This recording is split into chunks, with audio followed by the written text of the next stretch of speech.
Vijayawada Krishnalanka police స్టేషన్లో lockup డెత్కు గురి కాబడినటువంటి Saikrishna case రోజుకొక మలుపు తిరుగుతుంది.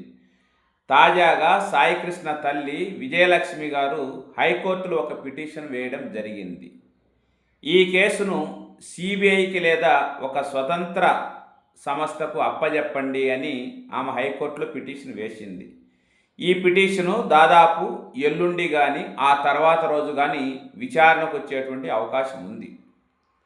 వాస్తవంగా ఈ సాయికృష్ణ లాకప్ డెత్కు సంబంధించిన కేసుపై రాష్ట్ర ప్రభుత్వం సిట్టు నియమించింది. సిట్టు దర్యాప్తు చేస్తుంది. దానిలో భాగంగానే సిఐ నాగరాజు ఎవరైతే నిందితుడు, ఎవరైతే లాకప్ డెత్కు గురి చేసినారు అని భావిస్తున్న సిఐ నాగరాజును అరెస్ట్ చేసింది. కానీ దర్యాప్తు జరుగుతున్నటువంటి తీరు, ముఖ్యంగా ఈ మధ్యకాలంలో ఈ కేసుకు సంబంధించిన రిమాండ్ రిపోర్టులో పొందుపరిచిన కొన్ని అంశాలు, వీటన్నింటిని చూసిన తర్వాత సాయికృష్ణ కుటుంబ సభ్యులకు ఏదో ఒక అనుమానం అయితే ఉంది. ఏంటి అనుమానము? ఖచ్చితంగా ఈ కేసు నీరుగార్చే ప్రయత్నం జరుగుతుంది అనేది వాళ్ళు గ్రహించడం జరిగింది. అందుకే ఇప్పుడు తాజాగా సిబిఐ దర్యాప్తు లేదా ఒక స్వతంత్ర దర్యాప్తు సంస్థ కావాలని వాళ్ళు కోరుతూ ఉన్నారు. సరే, హైకోర్టు దీనిపైన ఎలాంటి ఆదేశాలు ఇస్తుందో ఒక 2 రోజులు ఆగితే కానీ మనకు తెలిసే అవకాశం ఉంది. అయితే ఈ కేసుకు సంబంధించి చాలామంది సాయికృష్ణ తల్లి కుటుంబ సభ్యులు ఆంధ్రప్రదేశ్ ముఖ్యమంత్రి చంద్రబాబు నాయుడు గారిని కలిసిన తర్వాత చాలా వరకు ఈ కేసు ఒక కొలికి వచ్చేటువంటి అవకాశం ఉంది. ఎందుకని? రాష్ట్ర ముఖ్యమంత్రిని కలిసినారు కాబట్టి, అదిగాక ఈ కేసుకు సంబంధించిన ముద్దాయి నాగరాజు సిఐని అరెస్ట్ చేసినారు కాబట్టి అని అందరూ భావించిండ్రు. అయితే ఇక్కడ కొన్ని వాళ్ళకు కుటుంబ సభ్యులకు కొన్ని ఇబ్బందులు ఏర్పడ్డాయి. ఏమి ఇబ్బందులు ఏర్పడ్డాయి? ఎప్పుడైతే చంద్రబాబు నాయుడు గారిని కలిసిన తర్వాత ఒక అవగాహన జరిగింది, ముఖ్యంగా వాళ్ళ కుటుంబానికి ఎంతో కొంత ఆర్థిక సహాయం చేయడం, అదేవిధంగా నాగరాజును అరెస్ట్ చేయడం, ఈ 2 ఒప్పందాలతోనే ఈ కేసు ఇంకా ముందుకు ఎక్కువగా పోయేటువంటి అవకాశం లేదు, ఇంతటితోనే క్లోజ్ అయ్యేటువంటి అవకాశం ఉందని చాలామంది భావించిండ్రు. సరే, అధికారికంగా దీన్ని ఎవరు ప్రకటించకపోయినా మీడియాలో కొన్ని మీడియాలో అయితే బహాటంగానే సాయికృష్ణ కుటుంబం అమ్ముడుపోయిందని కూడా రాసిండ్రు. దీనిపైన ఆ కుటుంబ సభ్యులు బాగా కలత చెందినరు. ఆ కలత చెందడం వల్లే ఈరోజు ఇలాంటి నిర్ణయం తీసుకున్నారని మనకు అర్థమవుతుంది. వాస్తవంగా ప్రభుత్వము, ముఖ్యంగా తెలుగుదేశము, చంద్రబాబు నాయుడు గారు కూడా ఇది ఎక్కువ రోజులు కొనసాగించడం మనకే మంచిది కాదు. ఎందుకని? ఇది ఖచ్చితంగా ప్రభుత్వం ఫెయిల్యూరే. లా అండ్ ఆర్డర్ కాపాడాలి, కానీ లా అండ్ ఆర్డర్ మెయింటైన్ చేసే సందర్భంలో ఇలా చట్టాన్ని చేతిలోకి తీసుకోవడం మంచిది కాదు. ఖచ్చితంగా ఇది ప్రభుత్వానికి చెడ్డ పేరని భావించారు. ఆ ఉద్దేశంతోనే మొదట కొంత దాని గురించి పట్టించుకోకపోయినా తప్పని పరిస్థితుల్లో ఒత్తిడి ఎక్కువయ్యేసరికి సాయికృష్ణ కుటుంబ సభ్యులు చంద్రబాబు నాయుడు గారు ఆయన ఇంటికి పిలిపించుకొని ఏదో మాట్లాడాడు. తర్వాత వాళ్ళు కూడా బయటకు వచ్చి ఆ రోజు సాయికృష్ణ కుటుంబ సభ్యులు, ముఖ్యంగా తల్లి, మాకు న్యాయం జరిగింది అన్నదామె. సరే, ఆమె తెలిసి మాట్లాడిందో తెలియక మాట్లాడిందో మనకు తెలియదు, కానీ చంద్రబాబు నాయుడు గారు మాకు న్యాయం చేసేసినారని ప్రకటించింది. ఆ తర్వాత వాళ్ళ మేనమామ వాళ్ళు ఖచ్చితంగా చంద్రబాబు నాయుడు గారు మాకు హామీ ఇచ్చినారు, ఎవరైతే ఈ కేసులో నిందితులుగా ఉన్నారో వాళ్ళందరూ కఠినమైనటువంటి శిక్షలు పడేలాగా ప్రభుత్వం చర్యలు తీసుకుంటుందని మాకు హామీ ఇచ్చినాడని వాళ్ళు ప్రకటించారు. సరే, ఇప్పుడైతే మొత్తానికి మళ్ళీ వాళ్ళు ఆలోచన మారిందో లేదు, వాళ్ళకి ఇచ్చినటువంటి హామీ అక్కడ నెరవేరే పరిస్థితి కనపడట్లేదో అనేది కూడా మనకి ఇక్కడ అర్థం చేసుకోవాలి. దాదాపుగా ఏముంది ఇక్కడ, మొదటి నుంచి కూడా ఈ కేసుకు సంబంధించి కీలకంగా అందరూ లేవనెత్తుతున్నటువంటి అంశం ఏంది?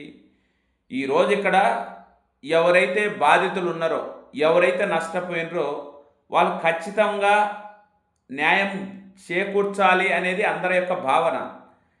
అలా న్యాయం చేకూర్చాలంటే ఏం జరగాలి?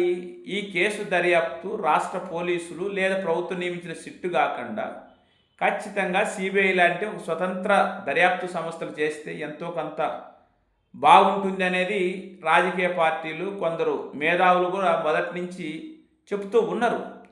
కానీ రాష్ట్ర ప్రభుత్వం మాత్రం వాటన్నింటిని పక్కన పెట్టేసి రాష్ట్ర పరిధిలోనే పోలీసులే దర్యాప్తు ప్రారంభించడం కొంత అనుమానాలకు తావునిచ్చేటువంటి అవకాశం ఏర్పడింది.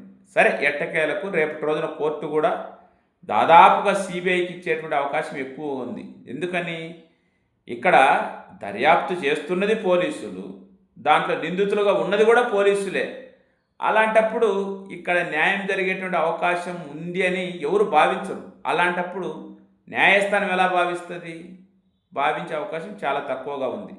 ఇంకొక వైపున నేషనల్ హ్యూమన్ రైట్స్ కమిషన్ కూడా దీనిపైన సీరియస్గా దర్యాప్తు చేస్తుంది. ముఖ్యంగా ఒక ఆదేశాలు కూడా ఇవ్వడం జరిగింది.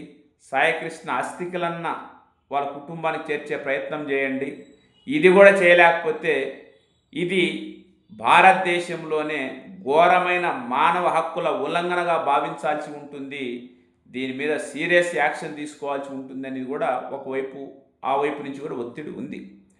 సరే, టోటల్గా ఏదేమైనా కూడా దాదాపుగా సాయికృష్ణ చంపేసిండు. ఇందులో డౌట్ ఏం లేదు.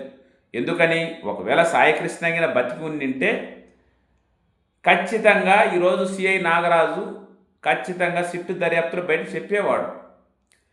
అదిగాక ముందుగా ఒక ప్లాన్ ప్రకారం ఆధారాలను చెరిపేసేటువంటి ఒక ప్రయత్నం అతను చేయడం కూడా జరిగిందని సిట్టు కూడా భావిస్తుంది.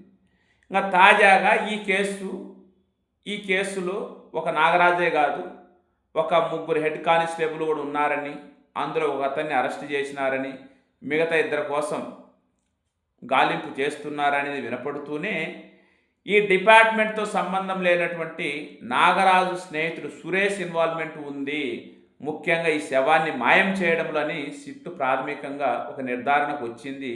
అందులో భాగంగా సురేష్ను కూడా అరెస్ట్ చేసి ఒక రహస్య ప్రాంతంలో విచారిస్తున్నారనేది మనకు అర్థమైంది. సరే, ఇదంతా కూడా ఒక ప్రాసెస్ ప్రకారం జరిగేదే.